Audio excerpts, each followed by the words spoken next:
Hello दोस्तों, Rajasthan state open school से जुड़े हुए बहुत ही महत्वपूर्ण क्वेश्चन और कमेंटें लोगों की आती है, तो उसके बारे में मैं सभी डाउट क्लियर करने वाला हूं। डाउट और क्वेश्चन ये है कि स्ट्रीम 1 यानी कि कक्षा 10वीं की परीक्षा कब होती है और स्ट्रीम 2 यानी कि 12वीं की परीक्षा कब होती है, और साल में कितनी बार बोर्ड एग्जाम होती है, ओपन स्कूल बोर्ड में कितने सत्र चलते हैं। ये बहुत ही महत्वपूर्ण क्वेश्चन है जिनके बारे में लगभग लोगों को डाउट है और कमेंट करके वे पूछते रहते हैं। तो इनके सटीक जवाब मैं देता हूं दोस्तों। राजस्थान स्टेट ओपन में साल में कितने सत्र चलते हैं, तो इसका सही जवाब है दोस्तों कि साल में 2 सत्र चलते हैं। और वह सत्र कौन कौन से हैं? पहला सत्र तो आपका है अक्टूबर नवंबर वाला।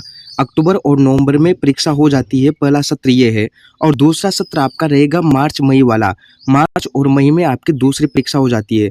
तो जो विद्यार्थी अक्टूबर नवंबर की परीक्षा में फेल हो चुके होते हैं, उनके लिए दूसरा मौका भी मिलता है कि वो मार्च मई की परीक्षा में शामिल होकर उस परीक्षा को क्लियर कर सकते हैं। तो ये बहुत बड़ा फायदा है कि साल में इसमें 2 सत्र चलते हैं, यानी कि साल में 2 बार बोर्ड एग्जाम होती है।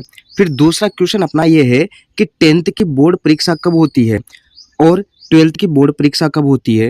तो इन दोनों का जवाब एक ही है दोस्तों कि अक्टूबर और नवंबर में कक्षा 10वीं और कक्षा 12वीं की बोर्ड परीक्षाओं के एग्जाम करवाए जाते हैं, और मार्च मई में भी कक्षा 10वीं और 12वीं की बोर्ड परीक्षाओं के एग्जाम करवाए जाते हैं।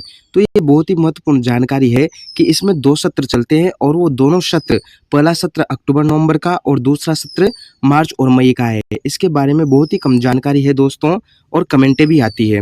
तो आपको 10वीं या 12वीं की परीक्षा अगर पास होनी है, तो आपको पहले अक्टूबर और नवंबर वाले सत्र में फॉर्म भरना है। इसमें अगर आप लोग पास नहीं होते हो, तो फिर आपको मार्च और मई वाले सत्र में फॉर्म भरना है, और इसमें आप लोग पास हो सकते हो। तो यह जानकारी थी दोस्तों। जानकारी अच्छी लगे तो लाइक, सब्सक्राइब और शेयर करें। धन्यवाद दोस्तों। और कोई भी आपका क्वेश्चन हो तो बिल्कुल ऑथेंटिक जवाब देने के लिए मैं तैयार हूँ। आप मेरे से कमेंट करके पूछ सकते हैं। तो धन्यवाद दोस्तों।